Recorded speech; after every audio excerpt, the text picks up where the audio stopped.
I want to spend the rest of my life with you. I promise I'll make you happy. Will you marry me? Those were the words my husband told me when he proposed. Tears welled up in my eyes, blurring my vision. His words struck a chord deep within my heart. I felt engulfed by immense happiness. With him by my side, I felt we could conquer any challenge. No matter what, we'd support each other. Absolutely. Then one day, he shattered my world. I've fallen for someone else. I want a divorce. What? Who could have seen this coming?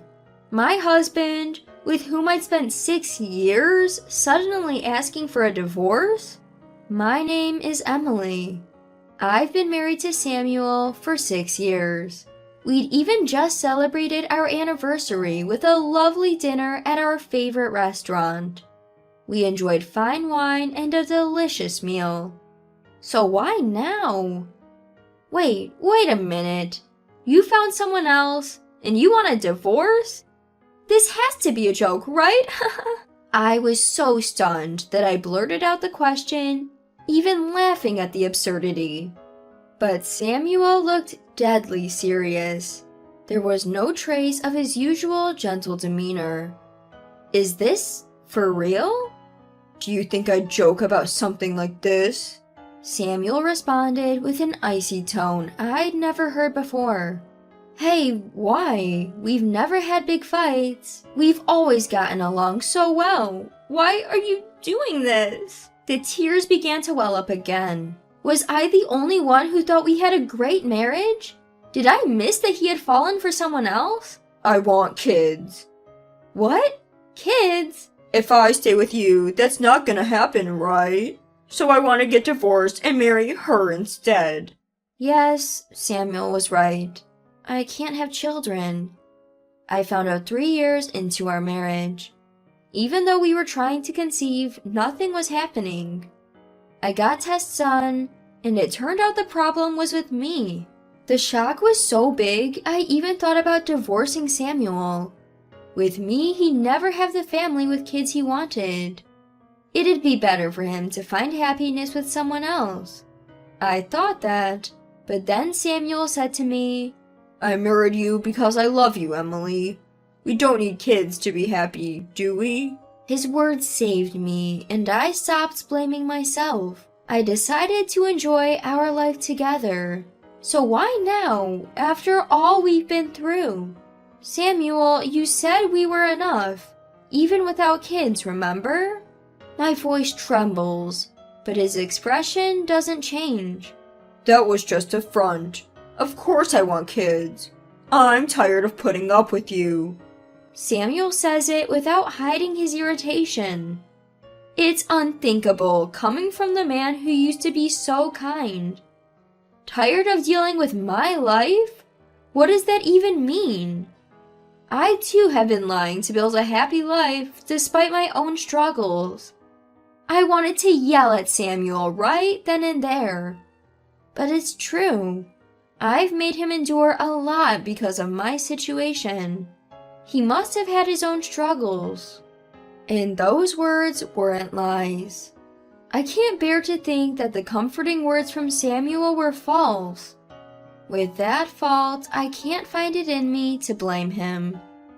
The reason Samuel has turned cold is probably my fault. As these thoughts swirl in my head, Samuel speaks again. Just give me a divorce. I've already promised to marry her. You're just in the way now. In the way? Hey, you can't talk like that no matter how much you want to. Even I, who had been feeling somewhat apologetic towards Samuel up to this point, was offended by the word in the way. Isn't it obvious? I've lived with you, an infertile wife, for 6 years. Shouldn't you be thanking me instead? Haha. Samuel says, laughing as if he doesn't see his own cruelty. Feeling nauseated, I saw a side of Samuel I had never seen before. You really felt that way, huh?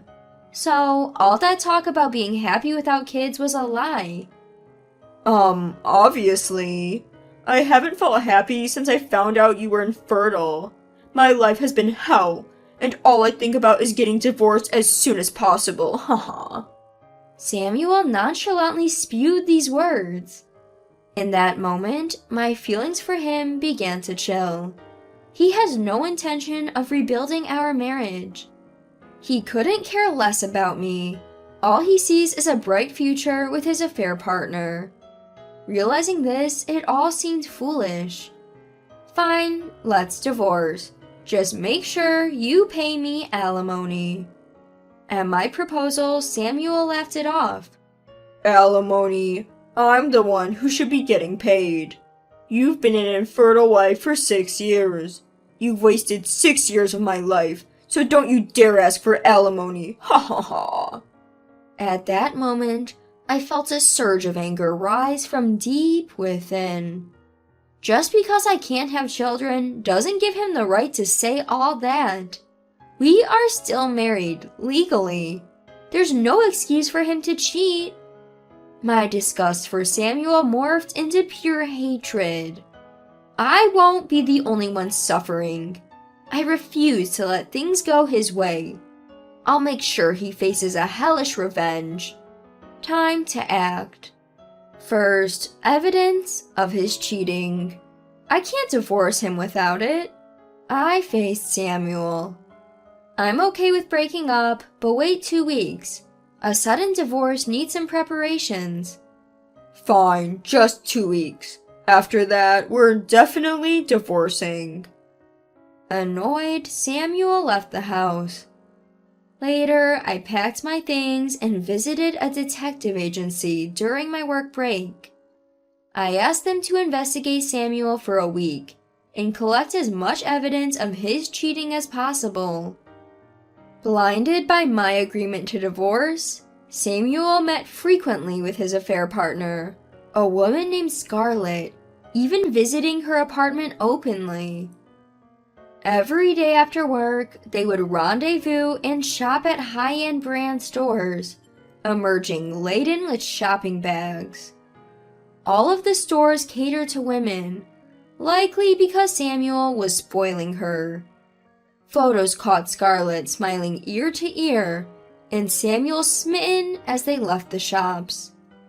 According to the detective agency, they dine at fancy restaurants almost every night, with Samuel footing all the bills. He's splurging an astonishing amount. Where is he even getting all this money? So, he splurges on Scarlett but won't buy me a single gift? Well, on the bright side, I've collected way more evidence than I ever imagined.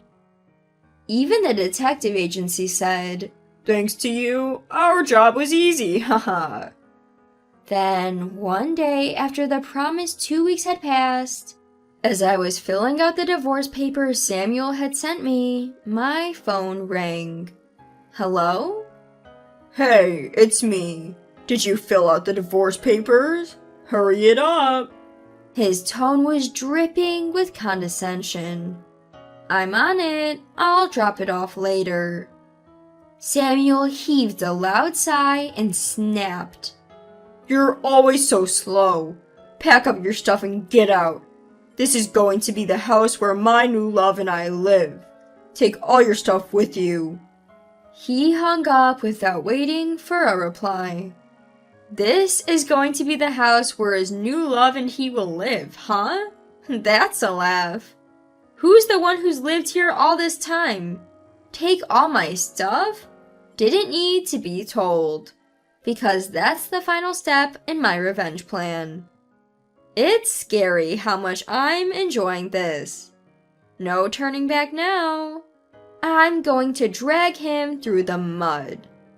Just as I finished packing and signing the divorce papers, I heard a noise at the front door. Are you still here? It was Samuel. Why are you here, Samuel? With a smug look on his face, he answered. I've been living at her place. I didn't bring enough clothes, so I came back to take everything. Good timing. I have some documents I need you to fill out too. I took a piece of paper out of my bag and handed it to him. What's this? I talked to my lawyer to avoid any issues post-divorce. It's a legal agreement. Read it carefully and sign. Despite my warning, he scribbled his signature impatiently and tossed the paper back at me. You're such a hassle. Even without this, I have no intention of ever dealing with you again. Ha ha ha. And with that, he headed to his room to collect his things. He should have read it carefully like I advised. I chuckled with a sense of triumph. I knew Samuel was the type to skim over details, avoiding the fine print. But I didn't expect things to go this smoothly. Feeling pleased, I packed up all my belongings in the house. The next day, I filed for divorce and hired movers to take everything to my parents' house. I planned to live alone eventually, but for now, I'll be staying with Mom and Dad. I had already filled them in on the divorce. They were furious at first, but when I told them my plan, they both agreed it was a great idea. Just a few days later, Samuel called me sooner than I had expected. What the hell is going on? As soon as I picked up, Samuel started yelling. What are you talking about? What do you mean, what? Why is the house empty? Panicking, or maybe just enraged, Samuel spewed a string of expletives. I explained the situation calmly. Well, you told me to take all my stuff, right? So I did exactly as you said. That doesn't make it okay. The furniture is gone. We bought those with our savings. Samuel was fuming, selectively forgetting facts, so I clarified again. Selective memory much? I bought everything in that house with my money. Remember when you lost your job right after we got engaged? My income supported us both. I won't let you forget that. After hearing this, Samuel went silent. Yes, right after we got engaged and bought a place, he lost his job. I bought all the furniture and household items. I had even been covering the mortgage for our condo.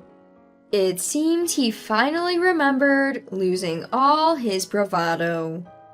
Aw, gone quiet, have you? Haha, just remembered, huh?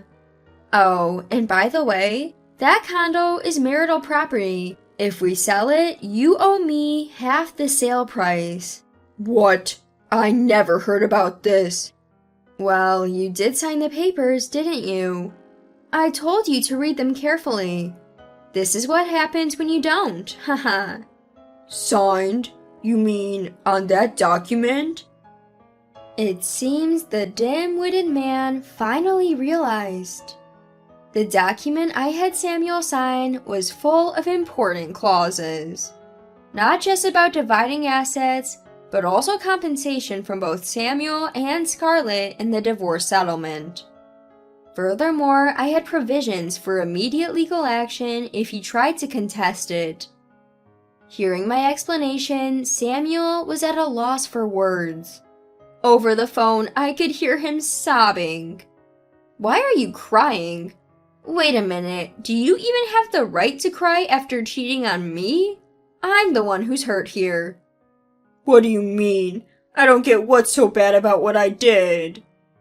I was completely dumbfounded that Samuel still didn't get that he was in the wrong. What a pathetic man. You're really a lost cause. Thanks for bringing up divorce. I feel so relieved knowing parting ways was the right choice. With those final words to Samuel, I hung up.